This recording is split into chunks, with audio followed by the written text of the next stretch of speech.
বিশ্বনবী বলতেন জুমার দিন শ্রেষ্ঠ দিন, এই দিন আমার উপরে বেশি বেশি দুরূদ পড়ো। ফাইন্না সালাতাকুম মা'রুদাতুন আলাইয়া, কেননা তোমরা যে আমার উপরে দুরূদ পড়ো, আমি মরে যাওয়ার পরে এই দুরূদগুলো কে পাঠিয়েছে তার নাম, তার বাবার নাম সহ ফেরেশতারা আমার কবরে দিয়ে আসে। সাহাবারা বললেন, ইয়া রাসূলুল্লাহ কাইফা সালাতুনা মা'রুদাতুন আলাইক, আপনি মরে যাওয়ার পরে আমাদের দুরূদ কেমন করে আপনি দেখবেন? ওয়াকাদ আরিমতা, আপনি তো পচে গলে মাটির সাথে মিশে যাবেন। বিশ্বনবী বলেন, ইন্নাল্লাহা হাররামা আলাল আরদি আন তাকুলা আজসাদাল আম্বিয়া, নবীদের লাশকে খেয়ে ফেলা, নবীদের লাশকে পচিয়ে ফেলা জমিনের সব মাটির জন্য আল্লাহ হারাম করে দিয়েছে। নবীদের লাশ পচে না, নবীদের লাশ গলে না।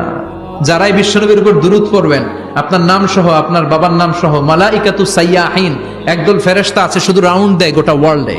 কারা বিশ্বনবীর উপর দুরূদ পড়েছে, এই দুরূদ নিয়ে, এই নাম নিয়ে বিশ্বনবীর কবরে তারা পৌঁছে দেয়। চিল্লায় পড়েন আল্লাহু আকবার।